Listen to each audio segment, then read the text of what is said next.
Alors, nous avons aujourd'hui l'honneur d'accueillir Luc Alphand. Bonjour. Vous êtes vainqueur de 3 Coupes du Monde, vainqueur du classement général de la Coupe du Monde également. En 97, vous mettez fin à votre carrière et vous vous lancez dans l'automobile. Une participation au Paris-Dakar en 96, puis un très grave accident qui vous oblige à arrêter l'automobile. Et en 2011, vous vous lancez un nouveau défi, le Transat Jacques Vabre. Racontez-nous un petit peu cette expérience. La dernière, vous savez, ma carrière, j'ai eu un accident qui a changé ma vie et j'avais envie de revivre par le sport, par la découverte, par l'aventure. Donc je me suis dit, les océans et la voile, c'est un des derniers bastions de l'aventure et voilà, j'ai plongé. Donc j'ai fait la Jacques Vabre sur un 60 pieds avec Marc Tiercelin. Aventure qui était un peu écourtée parce qu'on a abandonné sur une casse moteur malheureusement. Mais bon, cette année c'est 82 jours de mer pour moi, 12 000 milles. Donc beaucoup une nouvelle passion, un nouveau monde complètement différent, très difficile parce que le format 24-24 est un peu, voilà, est quand même rustique. C'est des bateaux qui sont puissants, qui sont très durs à vivre. Mais en tout cas, voilà, un nouveau métier et on repart à zéro. Je trouve que c'est top. Et qu'est-ce qui vous amène ici à Genève? Alors écoutez, je ne suis pas un spécialiste du jumping, ni du cheval même en général. Ma femme monte tous les jours, ce que j'ai du mal un petit peu à comprendre et que j'essaye peut-être ici, en venant ici, de comprendre. J'ai été voir quelques concours de jumping, je trouve très esthétique, très beau. Mais comment on pourrait dire, si ma confiance aux chevaux est toujours un peu limitée.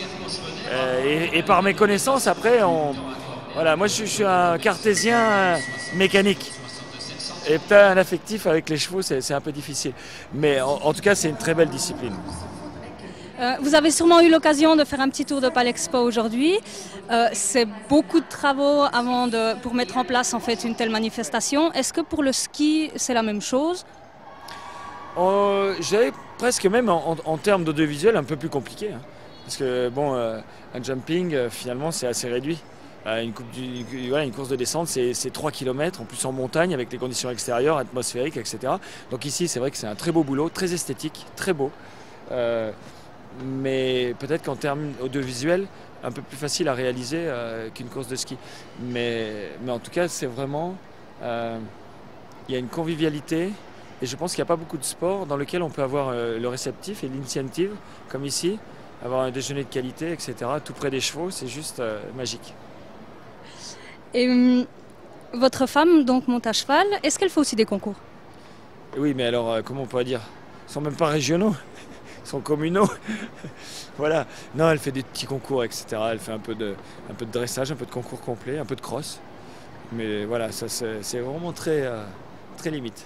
Et est-ce que vous connaissez quelques champions du monde équestre? En ce moment? Récent? Ah oui, parce qu'il y a eu une femme Stout, voilà. Je trouvais... Ah non, Philippe Stout, c'est un monsieur et il est français. Mais je ne sais même pas s'il n'est pas premier mondial en ce moment ou pas trop mal.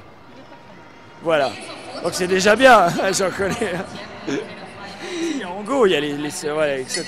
Voilà, un ou deux, mais voilà. Et sinon, Bête Durand, que j'avais rencontré avant, etc. Donc quelques grands noms de l'équitation française, mais pour moi, c'est vraiment étranger. Super, merci beaucoup. C'est Kevin Stout, ça me revient. Pas Philippe, je suis rebaptisé moi.